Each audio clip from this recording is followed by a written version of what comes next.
కథలోకి వెళ్దాము. రామనాథపురంలో నివసించే సూరమ్మ మహాగయ్యాలి. ఆమె కోడలు లలిత సాత్వికురాలు. కోడలు తనకు తెలియకుండా వంటింట్లో ఏమేమి చేస్తుందో అని సూరమ్మ విపరీతమైన అనుమానం.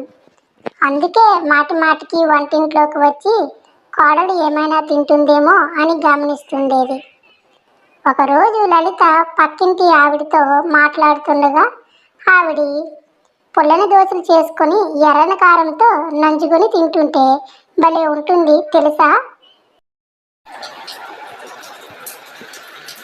తెలుసా అంటూ కారం తెలుసా అని లలితతో అన్నది. అప్పటి నుంచి లలితకు తను కూడా పుల్లని దోశలు ఎర్ర కారంతో తినాలని కోరిక కలిగింది. దాంతో లలిత ఒకరోజు ఎర్రకారం తయారు చేసుకుని దోశల కోసం పిండి రుబ్బు పెట్టుకుంది. తీరా దోశలు వేసుకోబోయేటప్పటికి పెనం మీద సి అని శబ్దం వచ్చింది. శబ్దం విని సూరమ్మ గబగబ వంటింట్లోకి వచ్చి అమ్మో అమ్మో నాకు తెలియకుండా దోశలు వేసుకొని తింటున్నావేటే అంటూ తిట్టసాగింది. గబాగబా ఆ దోశలన్నీ తానే వేసుకొని తినేసింది సూరమ్మ. లలితకు ఏడుపు వచ్చింది. అయినా సరే పుల్లని దోశలు తినాలన్న ఆశ మాత్రం చంపుకోలేకపోయింది. 4 రోజుల తర్వాత మళ్ళీ ఎర్రకారం చేసి పెట్టుకొని దోశల పిండి రుబ్బు పెట్టుకొని లలిత పెనం మీద నుంచి శ్రీ అని శబ్దం రాగానే సూరమ్మ పరుగు వంటింట్లోకి వచ్చింది.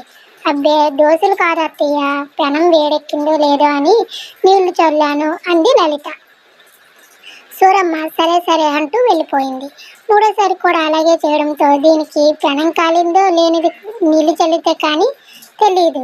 అదే తనైతే చూపుతోనే కనిపెట్టేస్తాను అనుకుంది సూరమ్మ. మళ్ళీ శ్రీ అని శబ్దం వచ్చినా సూరమ్మ రాలేదు. దాంతో లలిత హాయిగా దోశలు వేసుకొని తినేసింది. ఇక ఆ తర్వాత నుంచి ఎప్పుడు దోశలు తినాలనిపించినా అలా చేసేది లలిత. నీతి: మనల్ని బాధ పెట్టే వాళ్ళ నుంచి చిన్న ఉపయోగంతో తప్పించుకోవచ్చు. అదే నీతి. కథ నచ్చినట్లయితే ఏం చేయొద్దు, లైక్ కొట్టి సబ్స్క్రైబ్ చేసుకొని. Thank you for watching.